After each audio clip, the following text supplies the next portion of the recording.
আসসালামু আলাইকুম। আশা করি সবাই অনেক ভালো আছেন, সুস্থ আছেন। তো আজকে দেখতে পাচ্ছেন যে এই মুরগিগুলো নিয়ে যাইতেছি হাটে। এখন টাকার দরকারের জন্য বিক্রি করুন এগুলো। তো হাটে যাওয়ার পর এগুলো কত বিক্রি করি আপনাদের সব কিছু দেখাবো ইনশাল্লাহ। মুরগিগুলো এখন আমি বেচতাম না, কিন্তু এখন টাকার দরকার। আর সবচেয়ে বড় কথা হলো আমি একটু দেখতে চাইছিলাম যে এখনকার বাজার কেমন। আগে আপনাদের আমি বলছি যে মুরগিগুলো আমি আমার ফার্মের জন্য উঠাইছিলাম, যাতে জানি এই মুরগিগুলো বড় হওয়ার পর ডিম দেওয়ার ওই ডিম থেকে বাচ্চা তুলতে পারি। বাট আনফর্চুনেটলি সেটা আর হয় নাই। এখন আমাদের যেহেতু দরকার, এই জন্যে মুরগিগুলো বিক্রি করে দিতেছি। তো আপনাদের সব কিছু দেখাবো যে আমি মুরগিগুলো কত বিক্রি করি, তারপর আপনাদের সব কিছু দেখিয়ে দেব। আমি যতটুকু জানি এখন মুরগির বাজার আগের থেকে অনেক কম, কারণ বর্তমানে আসলে দেশের যে পরিস্থিতি, এই পরিস্থিতিতে ওই রকমভাবে কোনো কিছুরই দাম নাই, অনেক কম পরিমাণে সব কিছু বিক্রি হইতেছে বর্তমানে।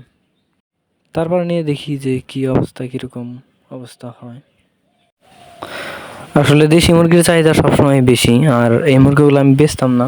এই মুরগিগুলো মোটামুটি সাইজ হয়েছে, অন্য অন্য মুরগির মতো এত ছোটো না, মাঝারি সাইজ আর কি। বয়স 3 থেকে 4 মাস বয়স, হয়তো বা 6 থেকে 7 মাস বয়স হলে এটার মোটামুটি একটা ভালো বয়স হইতো। কিন্তু বর্তমান তো এরকম নাই, অ্যাবিলিটি নাই যে বিক্রি করা ছাড়া কোনো কিছুই করার। এই জন্য এখনই বিক্রি করে দিতেছি, বাকিটা দেখি কত কীভাবে যায়, হাটে যাওয়ার পরবর্তীতে দেখি। আর আজকে হাট থেকে একটা কাজ করব, আর সেটা হলো আমাদের এখানে কয়েকটা মানে বেগুনের চারা বুনে দিতে হবে। এই জন্য বেগুনের চারা আনবো কিছু, আনার পর সেগুলো বুনবো ইনশাল্লাহ, সব কিছু আপনাদের দেখাবো। তো আমি বেগুনের যে জাতটা আনবো সেটা হলো অনেক বড় জাত। আমাদের এইখানকার আঞ্চলিক ভাষায় ওটাকে বলে তুম্বা বাগুন, অর্থাৎ বেগুন রে বাগুন বলে আমাদের গ্রাম অঞ্চলের ভাষায়। সবাই মাইন্ড করবেন না আবার। তো সেই জাত আনবো, আনার পর সেগুলা বুনবো, আপনাদের সব কিছু দেখাবো। এই জাত বুনলে হয় কি, যেগুলা দেশি জাত আছে ওইগুলা অনেক পোকা ধরে, আর ওইরকমভাবে আমার নিজস্ব ভাবে আমার কাছে নিজের কাছে অনেক খারাপ লাগে, ভালো লাগে না ওই জাতটা।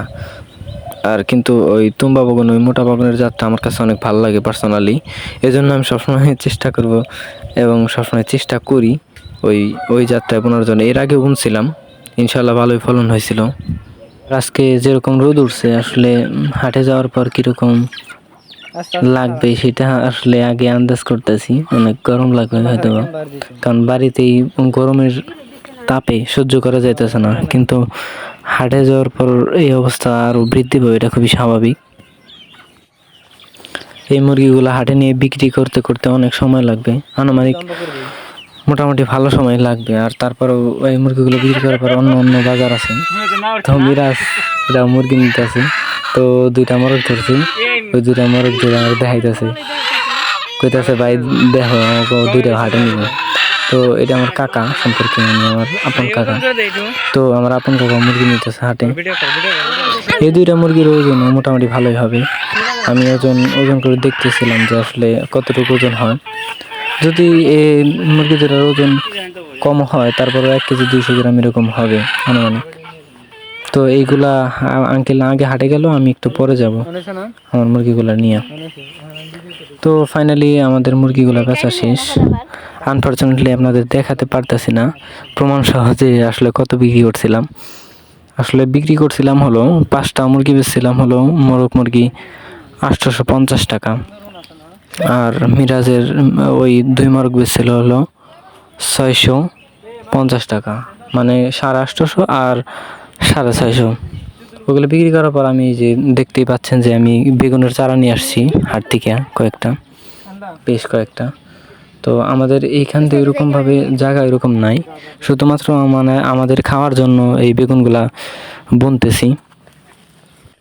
এখানে আমি বেশি বুনবো না, হয়তো বা 10 থেকে 15টা চারা বুনবো। আবার অন্য অন্য জায়গা আছে ওইগুলাতে মা বুনবে। আর এখান থেকে কিছু চারা মা নিয়ে যাবে, কিছু চারা আবার মিরাজদের দিতে হবে, কারণ যেহেতু আমি আনছি, আমরা সব কিছু ভাগাভাগি করে নিই। কোনো চারা আনলে বা কোনো জিনিস আনলে আমরা 2 পরিবার অনেক মানে মিলেমিশে সব কিছু করি। এই জন্য আমি এখানে বেশি বুনবো না, 10 থেকে 15টা চারা বুনবো। বোনার পরবর্তীতে আমি যেগুলা বাইচা যায় ওগুলো আমি দিয়ে দেব, মাকে দিব আর মিরাজরা নিব কয়েকটা। তো আমি বোনা শুরু করলাম, বিসমিল্লাহির রহমানির রহিম, বিসমিল্লাহ বলে শুরু করলাম। দেখি পরবর্তীতে এটা থেকে ভালো ফলন আসে কি না। এটাতে যদি পরবর্তীতে আমি সার দিয়ে দেব, এখানে এরকমভাবে জায়গা নাই, এজন্য বুনতেছি এখনকার মতন বুনে রাখি। তার পরবর্তীতে যখন এইগুলা গাছগুলা বড় হয় তখন এইগুলাতে বেড়া দিয়ে দিব, অথবা ময়লা আবর্জনা যা হয় ওটা পরিষ্কার করে দেবো পরবর্তীতে ইনশাআল্লাহ। আসলে প্রতিটি মানুষেরই শখ থাকে, প্রতিটি মানুষের শখ আলাদা আলাদা। কারো শখ থাকে বিভিন্ন জিনিস করা, কারো শখ থাকে বিভিন্ন রকমের, হতে পারে এটা।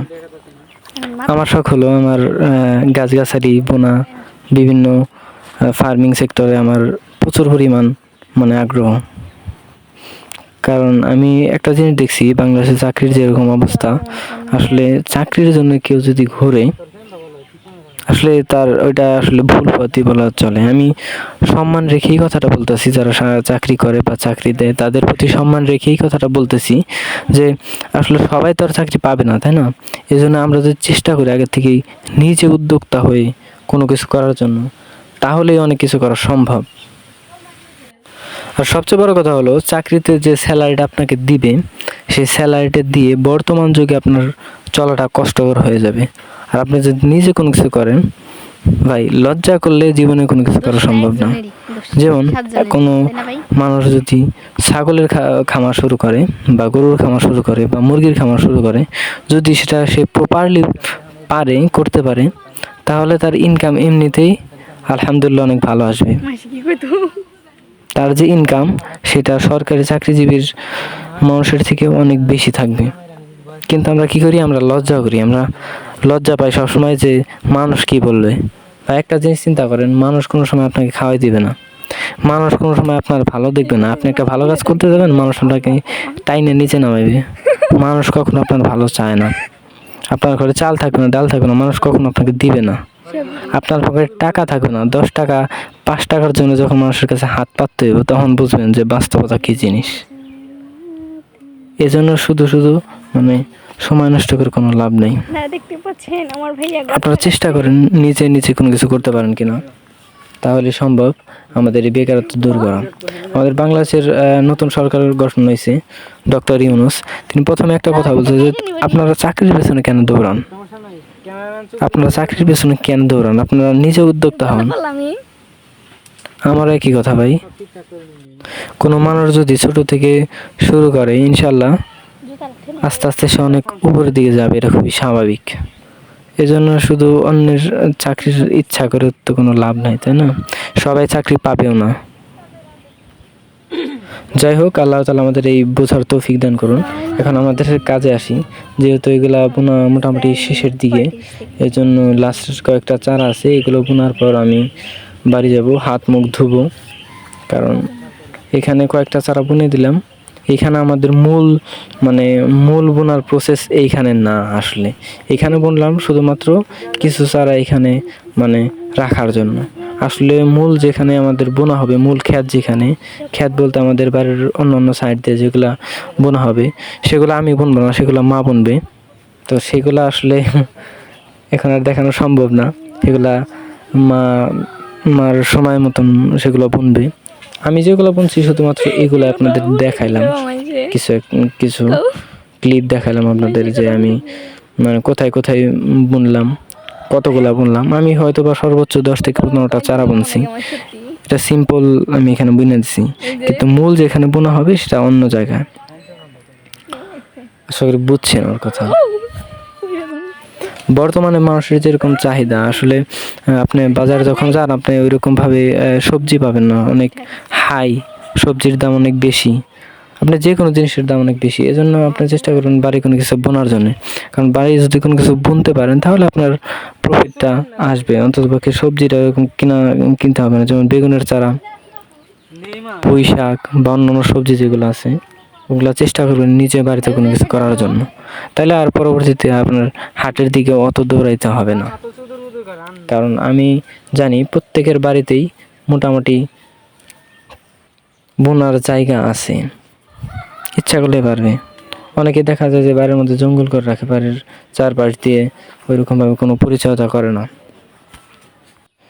আমাদের এখানে যে জঙ্গল থাকে না, বিষয়টা এরকম না। এখানে আমাদের এখানেও থাকে, কিন্তু আমরা সবসময় চেষ্টা করি যে পরিষ্কার রাখার জন্য চারপাশ। কারণ পরিষ্কার থাকলে ওই জায়গায় অনেক কিছু বানা সম্ভব, অনেক কিছু করা সম্ভব। কিন্তু পরিষ্কার যখন আপনি রাখবেন না, তখন বিভিন্ন ধরনের সমস্যা দেখা দিবে বাড়ির ভিতর, এবং আপনি কোনো কিছু বুনতে পারবেন না, জায়গা পাবেন না। বুদ্ধি থাকলে মানুষ অনেক কিছুই করতে পারে, অনেক কিছু সম্ভব মানুষকে দ্বারা, কিন্তু আমরা অনেকেই কাজে লাগাতে পারি না এটারে। আমার বোনের কাজ প্রায় শেষ, এখন বাড়ির দিকে যাব হয়তো। এখন আর বুনবো না, কারণ 10 থেকে 15টা চারার বেশি এখানে জায়গা হবে না। এখন বাড়ির দিকে যাইতেছি, এগুলা এই চারা যেগুলা বাসে এগুলা মার কাছে দিব, মা তার সুযোগ অনুযায়ী এগুলো অন্যান্য জায়গায় বুনে দিবি। তো আমি এগুলো দিয়ে দিতেছি ভাগ করে, আলাদা আলাদা করে। এখন দেওয়া শেষ, এখন হলো টিউবওয়েল পাড়ে যাবো, দেখি কি করা যায়।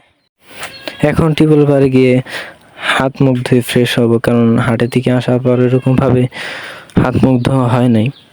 এখন হাত মুখ ধোয়ার পর সব কিছু শেষ করব ইনশাআল্লাহ। তো আজকের মতন এখানেই শেষ করতেছি। সবাই আমার জন্য দোয়া করবেন, ভবিষ্যতে ভালো কিছু যেন করতে পারি। তো আজকের মতন এখানেই বিদায়। আসসালামু আলাইকুম।